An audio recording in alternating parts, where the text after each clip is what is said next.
Bonjour, je m'appelle Antoine Bourne, je suis le créateur de Novaplan. Bonjour, je suis Jordi Truchet, je veille sur la production depuis bientôt 10 ans. Bonjour, moi c'est Clément. Bonjour, je m'appelle Mathieu Dozac et je travaille avec Novaplan. Bonjour, je suis Joachim Bourne et je suis directeur de l'entreprise Novaplan depuis 2015. Donc moi c'est Damien, je suis le tout dernier arrivé dans l'équipe. J'ai eu un parcours de pépiniériste effectivement au sein de la famille, puisque nous sommes une famille de pépiniéristes depuis 5 générations à mon niveau et 6e génération pour mon fils désormais. La plus belle rencontre que j'ai eue dans mon milieu professionnel, c'est monsieur Éric Borja qui m'a incité en 93, déjà tout jeune, je commençais à peine une pépinière, à mettre en route une production d'érable du Japon. Ça m'a donné des idées dans le sens où il y avait une faible diversité des végétaux en France, puisque nous étions au début des années 90 et la pépinière était plutôt restreinte en gamme végétale. D'où l'idée de baptiser la pépinière Novaplan, ce qui voulait dire évidemment plante nouvelle. C'est incroyable le hasard d'une rencontre et l'impact qu'elle peut créer sur sa vie, parce que c'est ce qui m'est arrivé en croisant Antoine Bourne cet été 2014. Je sortais de 6 années de formation dans les aménagements paysagers, je prenais des cours de dessin. Le but de tout ça était de devenir concepteur de jardin. Puis je suis rentré dans la serre et j'ai vu les érables. J'ai ressenti à ce moment-là un choc émotionnel et j'ai eu le feu sacré tout de suite. J'ai tout laissé tomber et je me suis dit, c'est ça que je veux faire. Moi je suis né à la campagne, j'ai eu la chance de grandir dans un parc arboré et où il y avait plusieurs essences d'arbres, dont certains érables que j'ai pu planter moi-même, sans penser que j'en ferai un jour mon métier. Moi je suis un passionné de vivant, j'aime beaucoup le végétal sous toutes ses formes et travailler avec du vivant et voir comment ça évolue chaque jour. C'est vrai que dans notre monde on est très détaché de ça. Et moi, ça a été un véritable bonheur en fait de pouvoir reconnecter, on va dire, avec des métiers organiques. Alors on me pose souvent la question pourquoi j'en suis venu à l'érable, ou plutôt comment j'en suis venu à l'érable. Alors moi, il faut savoir que je suis un fan de la culture nippone, donc de la culture japonaise, même si, contrairement à mes camarades, j'ai jamais pu aller au Japon. Il n'empêche que j'ai énormément lu, j'ai énormément regardé de reportages, je me suis énormément imbibé de cette culture, même au quotidien en fait chez moi. Et de fil en aiguille, mon père en est venu à créer un jardin japonais chez lui et il a planté 2 petits érables. Quand j'ai eu enfin mon chez-moi, j'ai voulu avoir un peu cette part du Japon que je retrouvais dans le jardin de mon père, notamment avec les érables japonais. J'ai eu la chance de partir au Japon et de visiter ce pays formidable en fait. Et ça a été un déclic. J'ai vu des parcs magiques, magnifiques.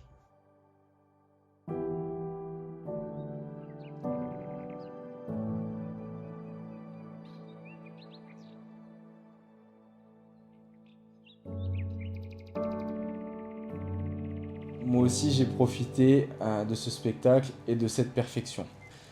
Mais ce qui m'a plus choqué et le plus interpellé, c'est cette façon de travailler les plantes, très naturelle, très sauvage, et les voir évoluer dans leur écrin naturel m'a beaucoup touché.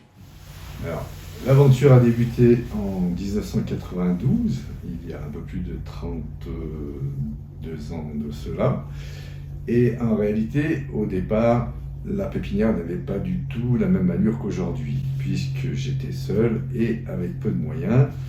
J'ai dû débuter avec le petit tunnel que nous avons conservé et une petite à peu près 300 sujets qui étaient issus de négoce, puisque je n'avais pas encore de production. À partir de 1996, j'ai obtenu la permission de planter mes sujets en pleine terre, ce qui m'a permis de faire quelques essais. Ça n'a pas été évident puisque, évidemment, je ne maîtrisais pas encore tout à fait la production et les plantes étaient évidemment acheter.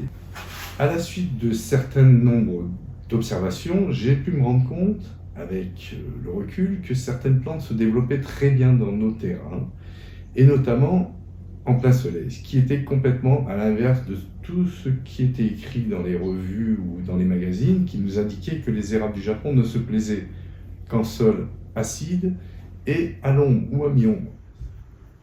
Les érables japonais sont différents des autres arbres.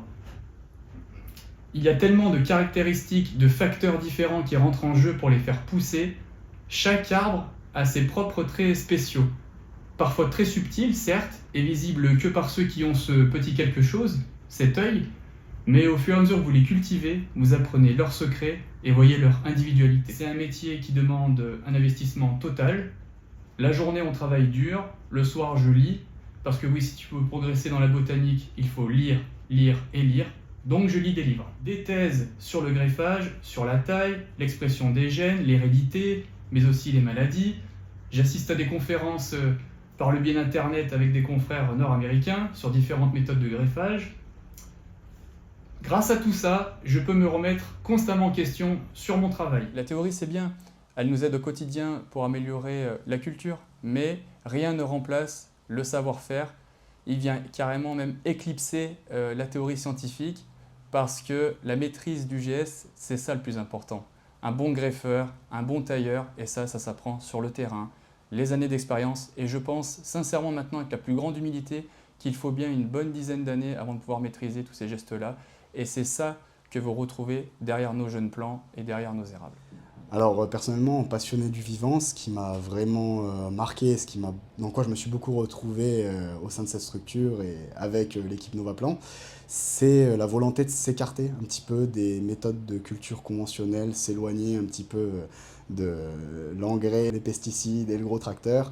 Je pense que c'est très important de se recentrer un petit peu sur des méthodes de culture un peu plus anciennes, essayer d'utiliser de l'organique, de faire des entrants un maximum naturels pour éviter justement de nuire en fait à cette biodiversité qui nous est si chère. Chez Novaplan, c'est une histoire de famille, c'est une entreprise de famille et je pense que c'est ce qui me correspond le mieux. C'est un équilibre qui est pour moi essentiel.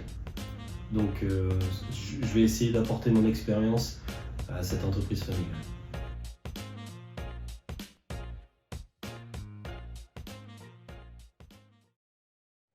Le problème dans le milieu de la pépinière, c'est que beaucoup d'amateurs en fait, sont en quête d'informations et on a très peu de réponses. Puisque même en fait, sur Internet, dès que vous tapez sur Google ou quoi que ce soit, érable japonais, vous avez très peu d'informations qui sont correctes. En recherchant des pépinières qui proposaient toujours plus d'érables, toujours plus de variétés, j'ai découvert Novaplan. Et c'est comme ça, sur les réseaux notamment, que j'ai fait leur rencontre. Le 18 mars 2020, c'est le premier jour du confinement et c'est également notre premier live Facebook.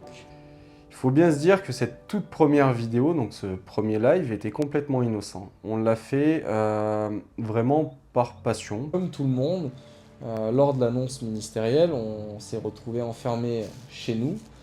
Sauf que chez moi, c'est la pépinière. Et au mois de mars, c'est pour moi la plus belle des périodes. La neige fond, le climat est meilleur, le feuillage arrive, c'est fantastique. Toute la pépinière se réveille, c'est un monde merveilleux. Tout le travail de petites fourmis qu'on a pu fournir dans l'hiver, le rempotage, l'arrachage, etc., ça y est, enfin tout redémarre et prend tout son sens.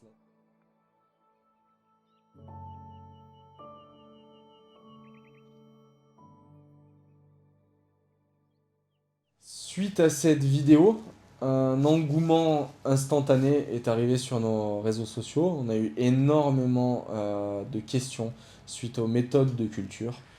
Effectivement, quand on a vu que ça permettait à plein d'utilisateurs et plein d'abonnés d'avoir de meilleures méthodes de culture, quand on découvrait que finalement beaucoup faisaient des erreurs assez grossières qui étaient rapidement et facilement corrigeables, ça a permis justement de voir l'évolution dans les jardins de nos abonnés. Aujourd'hui, être producteur d'érable japonais et en même temps vendeur auprès des particuliers, c'est quasiment mission impossible, surtout pour une petite structure comme les Novaplan. C'était un vrai défi pour nous chez Novaplan d'arriver à répondre aux demandes. Chose qui pour moi était primordiale. Je ne me voyais pas du jour au lendemain tourner le dos à tous ces abonnés, toutes ces personnes qui nous faisaient confiance. Il a fallu passer une nouvelle étape. Cette nouvelle étape est arrivée avec l'installation d'une nouvelle structure, une structure faite spécialement pour la multiplication avec des caractéristiques techniques très particulières, ainsi que 2 structures extérieures nous permettant de loger 10 000 nouveaux érables chaque année, permettant de répondre à la demande. L'histoire de Novaplan est marquée par une suite de rencontres. Fin 2022, début 2023, notre collaboration avec Musubi Communication commence. Suite à un concours Facebook, j'ai gagné un stage de culture. Et à la suite de ce stage de culture, on a décidé, j'ai décidé de créer Musubi Communication. Le but de tout ça, c'était surtout de faire partager toutes les méthodes et les techniques de prod que Novaplan pratiquait à la pépinière. On a la chance d'avoir une très bonne communauté avec Novaplan, ce qui nous permet de, quand on vous rencontre, notamment sur les salons, évidemment, chaque situation est unique et demande des précisions, des petites informations supplémentaires ou complémentaires. Et c'est au travers de ces rencontres qu'on peut mettre ça en pratique. Monsieur Joachim, mes amitiés de Chantilly, Thierry Basset, jardinier en chef. J'ai appris par Cécile que tu voulais démontrer, et j'en suis très fier, la puissance et la beauté de ta pépinière. Aujourd'hui, on peut réellement parler de communauté à travers tous ces fans Novaplan. Une communauté, c'est un terme qui est vague, mais qui est aussi bienveillant. La communauté sait se rassembler, sait se retrouver. Et c'est ce que moi j'ai trouvé exceptionnel. Finalement, cet échange, il se fait aussi à la pépinière ici. Et c'est quelque chose que j'ai souhaité complètement vous offrir. Que ce soit des informations sur les réseaux sociaux, que ce soit des stages ici à la pépinière, ou que ce soit accès à certains matériaux qui ne sont normalement dédiés qu'aux professionnels. Même si on n'est plus dans l'entreprise, on repasse très souvent parce qu'on a toujours tout de même une forte attache. Et attache aussi bien avec les végétaux, encore une fois, qu'avec la clientèle. C'est vrai que quand je passe et que j'ai la chance de tomber sur quelques membres de notre communauté, je suis toujours très heureux d'avoir une petite discussion. C'est toujours des échanges enrichissants et qui sont, on va dire, placés sous un signe très positif. On parle de vivant, on parle de passion, on essaye tous de transmettre en fait du bonheur et transmettre un petit peu de connaissances, d'intérêt. Et tout ça, je pense, c'est ce qui fait, encore une fois, la beauté de notre métier. C'est une activité où l'on peut s'immerger sans nuire aux autres. Et ça, c'est très important. Elle nous transforme en quelque chose d'unique dans un monde où tout est standardisé, où l'information circule à la vitesse de la lumière. Le monde de l'érable est un petit groupe qui cesse de croître, mais nous sommes encore qu'une toute petite partie dans la communauté du jardinage, mais nous faisons des rencontres exceptionnelles, que ce soit au niveau professionnel ou chez les particuliers. Moi, je suis très heureux des rencontres que j'ai pu faire à travers Novaplan, que ce soit des confrères dans le même domaine, que ce soit des clients. Dans tous les cas, on peut avoir des échanges passionnants avec des gens qui aiment ce qu'ils font, qui aiment ce que nous faisons, et ça, je pense que c'est littéralement la plus grosse récompense de notre métier. Le particulier qui vient chez nous, qui vient pousser les portes de la pépinière, c'est une démarche qui va au-delà de ça, parce que si vous voulez faire juste l'acquisition d'un arbuste lambda, il irait ailleurs. Quand il vient chez nous, il sait que derrière nos jeunes plants, derrière nos érables, c'est tout un univers. Il rentre dans notre univers. Car derrière notre jeunes plants, c'est tout un savoir-faire qui est là. Une maîtrise de la semence, la maîtrise de la greffe, la maîtrise de la taille, car chaque geste compte et chaque geste doit être maîtrisé à la perfection. On essaye, avec la plus grande humilité possible, de tendre vers l'excellence. En somme, Novaplan est une petite équipe. Une petite équipe composée de personnes totalement différentes, mais partageant les mêmes valeurs. La passion du végétal, l'amour du travail bien fait et la rigueur au quotidien. C'est ce qui aujourd'hui, je pense, fond les ingrédients parfaits d'une recette aboutie. Nous avons tous la même philosophie au travail. Si un jour elle venait à changer, je serais le premier à accrocher mes sécateurs. Le transmettre, c'est pour avoir une suite. Je veux pas que Novaplan s'arrête dans quelques années, comme mon père ne voulait pas lors de sa création qu'elle s'arrête. Nous, ce qu'on souhaite, c'est un développement de l'entreprise en restant à échelle humaine. Connaître chaque acteur qui va arriver, qui va apporter à la réussite de notre culture, arriver à garder cette dimension humaine et cette chaleur quand on vous reçoit ici à la pépinière. C'est important pour moi de connaître chaque arbre qui sort d'ici et de pouvoir connaître leur suite. C'est d'ailleurs pour ça qu'on a créé ces réseaux sociaux, c'est pour ça qu'on reste à échelle humaine et c'est pour vous. Alors, je suis ravi de la tournure de la pépinière aujourd'hui, puisqu'effectivement, j'ai pu transmettre d'une part mon savoir, d'autre part mon entreprise à mon fils qui la développe avec grand succès, j'en suis ravi. Et c'est une communication qui est tout à fait nouvelle dans la profession et ça prend un virage vraiment très intéressant, dans le sens où je n'avais jamais pu espérer, voire même rêver, d'avoir une production autonome ici à Gervans de A à Z. Et tout ceci, c'est grâce à leur passion et à leur travail. Et nous espérons que dans le futur, il y aura toujours autant d'engouement dans ce produit.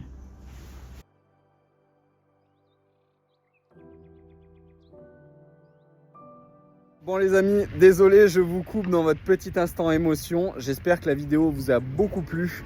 Nous, on est en pleine session rempotage. Ça tombe bien, le joli lot du jeu concours qui est à gagner est un magnifique Acerdisectum nigrum, image qu'on incorpore juste maintenant. Ce beau nigrum, il va être à gagner en jeu concours sur YouTube. N'oubliez pas les amis que vous avez la possibilité de gagner ces magnifiques petits sweats, des t-shirts. Il y aura 15 gagnants à ce jeu concours. Vous allez pouvoir participer sur Instagram, sur Facebook, sur YouTube. Pour pouvoir gagner, il faut commenter « Je participe ici » et partager sur tous ces réseaux. Donc début du jeu concours les amis, le 22 19h sur YouTube. Le jeu concours a déjà commencé sur Instagram et Facebook. N'hésitez pas à aller vous abonner, nous rejoindre et également tenter de participer pour gagner ces t-shirts et ces sweats. Fin du jeu concours et tirage au sort donc pour les 15 heureux gagnants. Il se fera en direct, donc sur notre Facebook cette fois-ci. Ce sera le 2 janvier à 19h. Donc vous avez 10 jours du 22 au 2 pour pouvoir participer. Et d'ailleurs les amis, on en profite pour vous annoncer qu'aujourd'hui on ouvre un nouveau réseau sur TikTok où vous allez pouvoir retrouver tout un tas de petites vidéos plus sympas, peut-être un peu plus artistiques, plus légères, régulièrement.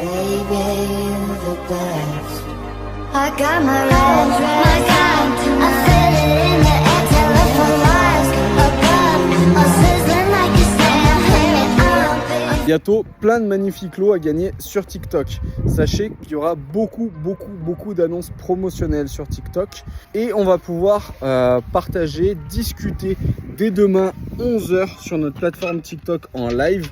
On va faire un espèce de débrief de cette vidéo. Donc je vous retrouve demain matin 11h sur TikTok pour notre tout premier live.